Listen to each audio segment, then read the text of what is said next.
반갑습니다. 말씀과 함께 하루를 시작하는 주님의 백성들을 예수님의 이름으로 축복합니다.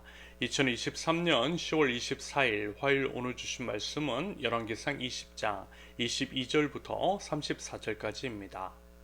그 선지자가 이스라엘 왕에게 나와 이르되 왕은 가서 힘을 기르고 왕께서 행할 일을 알고 준비하소서. 해가 바뀌면 아람 왕이 왕을 치러 오리이다 하니라.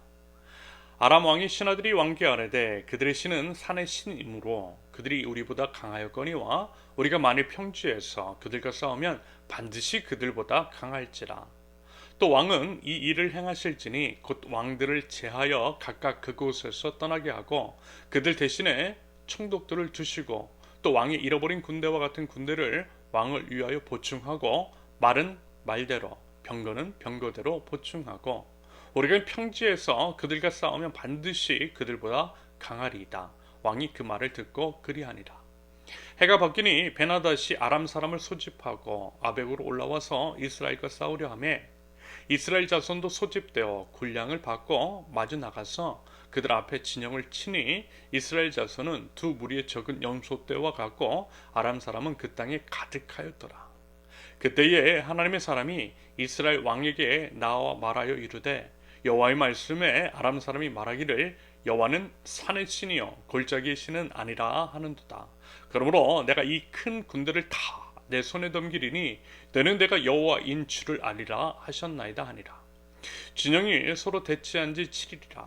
일곱째 날에 접전하여 이스라엘 자손이 하루에 아람 보병 10만 명을 죽이매 그 남은 자는 아벡으로 도망하여 성읍으로 들어갔더니 그 성벽이 그 남은 자 2만 7천 명 위에 무너지고 베나닷은 도망하여 성읍에 이르러 골방으로 들어가니라. 그의 신하들이 그에게 말하되 우리가 들은즉 이스라엘 집의 왕들은 인자한 왕이라 하니 만일 우리가 굵은 배로 허리를 동이고 테두리를 머리에 쓰고 이스라엘의 왕에게로 나아가면 그가 혹시 왕의 생명을 살리리이다 하고 그들이 굵은 배로 허리를 동이고 테두리를 머리에 쓰고 이스라엘의 왕에게 이르되 왕의 종 베나닷이 청하기를 내 생명을 살려주옵소서 하나이다. 아합이 이르되 그가 아직도 살아있느냐 그는 내 형제이니라. 그 사람들이 좋은 징조로 여기고 그 말을 얼른 받아 대답하여 이르되 베나닷은 왕의 형제니이다. 왕이 이르되 너희는 가서 그를 인도하여 오라. 베나닷이 이에 왕에게 나오니 왕이 그를 병거에 올린지라.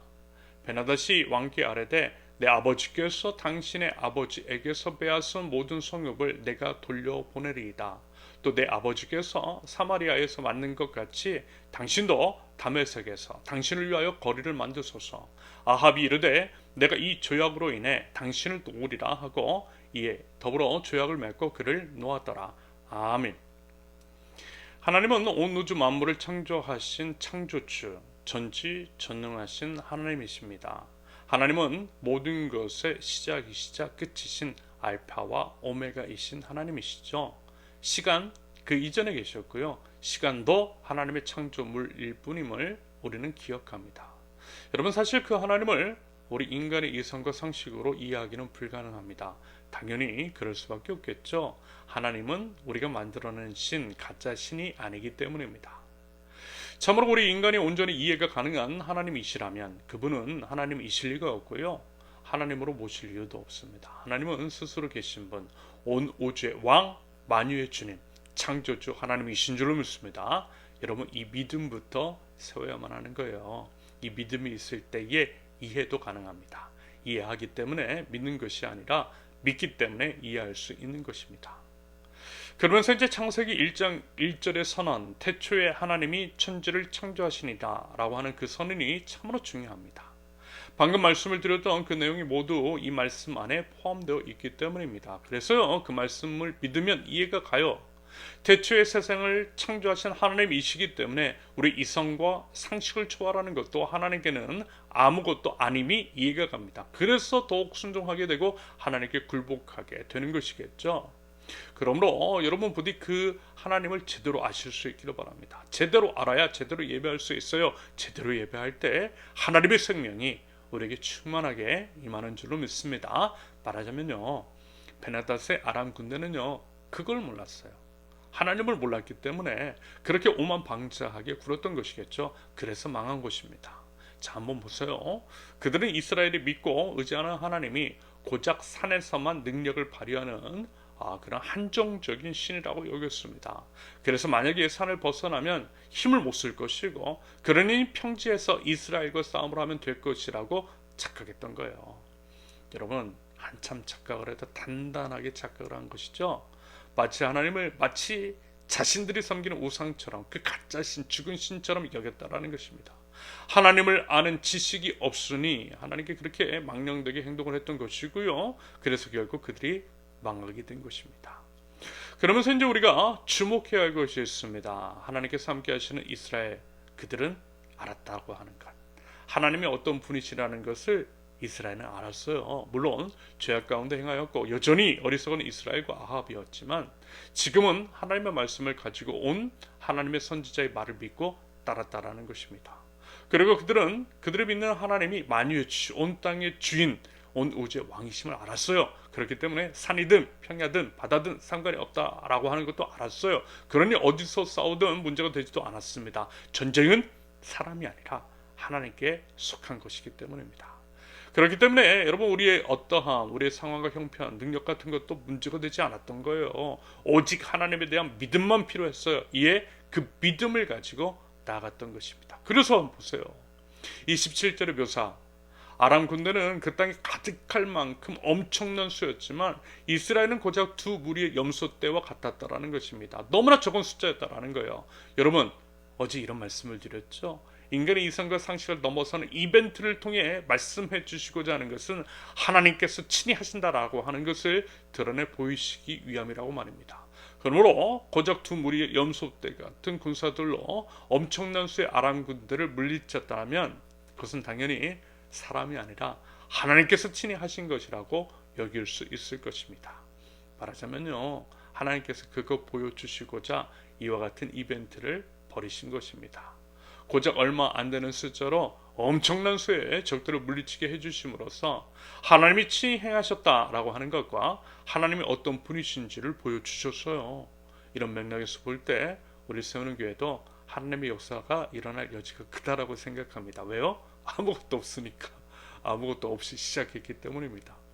이미 많은 것들을 갖춘 사람들이야 자기 자신의 능력을 했다라고 말할 수도 있겠지만 우리는 아니라는 거예요. 아무것도 없기 때문에 하나님께서 다 하고 계시는 것이 보여요. 하나님이 하셨다라고 밖에는 할 수 없는 우리의 부족함입니다. 그래서 우리는요, 우리의 부족함과 연약함을 자랑할 수 있어요. 하나님의 강함이 드러날 여지가 크기 때문입니다. 고작 염소 2대 정도밖에 안 되는 것과 같은 우리들이지만 하나님이 함께 하시고 우리가 하나님의 말씀을 순종하게 나아갈 때에 우리 세우는 교회를 통하여서 땅에 가득한 아람 군대를 물리치는 역사가 일어나게 될 줄을 믿습니다. 여러분, 그 믿음과 기대로 나아가 보자라는 거예요. 더불어요, 개개인적으로도 그렇습니다. 여러분, 가진 것 없다고, 아무것도 없다고, 너무 비어있다고 좌절하지 마세요. 여백이 있다라고 하는 것은 그만큼 하나님께서 일하실 공간이 많다라는 것이기 때문입니다. 그래서 그저 그 모든 것들을 내어드리면 돼요. 그저 하나님께 순종만 하면 그 여백을 통하여서 하나님의 크신 역사하심이 일어날 줄로 믿습니다. 그 믿음 가지고 나가자라는 거예요. 마지막으로 참으로 아쉽고 안타까운 장면이 펼쳐집니다. 이렇게 이제 큰 승리를 이룬 뒤 그렇게 의기양양했던 베나닷이 비굴한 모습을 보이고 있죠. 비루하게 생명을 구가하더라는 것입니다. 여러분, 이제 주일에도 말씀을 드렸죠. 교만은 패망의 선봉이라고 말입니다. 그렇게 교만을 떨고 안하 무인처럼 행동을 했던 베나닷, 심지어는 하나님을 모욕했던 그가 완전히 망했고 생명을 구걸하는 처지가 되었습니다. 교만하니 망했던 거예요. 그러므로 여러분, 우리 꼭 겸손하실 수 있기를 바랍니다. 우리도 충분히 그럴 수 있다라는 거예요.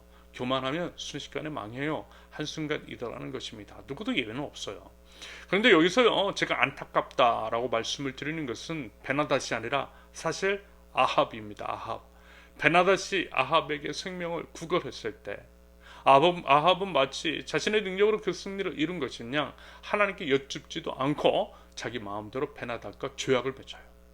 하나님께서 이루어주신 승리라고 한다면 응당 하나님께 먼저 여쭙는 것이 맞는 것일 텐데 그렇지 않았다라는 것입니다. 여러분, 딱 이 말씀이 생각나죠? 고린도전서 10장 12절, 그런즉 선줄로 생각하는 자는 넘어질 것 조심하라. 여러분, 우리가 이렇습니다.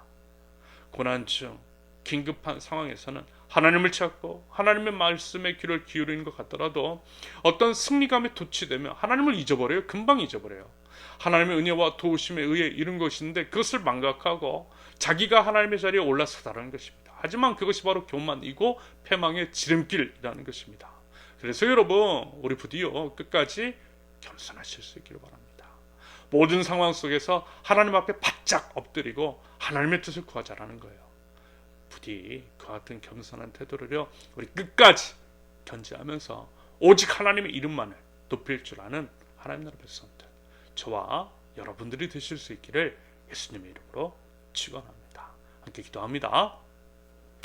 하나님 앞에 저희들 온전한 겸손의 태도가 있기를 원합니다. 하나님 앞에 바짝 엎드려 하나님의 말씀을 기다릴 때에 하나님 말씀하여 주옵소서. 저희가 듣겠습니다. 그리고 그 말씀에 순종하겠습니다. 하나님의 뜻을 구하는 겸손한 태도를 잃지 않을 수 있도록 연약한 저희 심령을 붙들어 주시고 부족한 저희 모든 삶을 통하여서 온전하신 하나님의 역사를 이루어 주시옵소서. 예수님의 이름으로 기도합니다. 아멘. 하나님께서 오늘 주신 말씀과 각자의 기도 제목을 놓고 우리 잠시 기도합니다.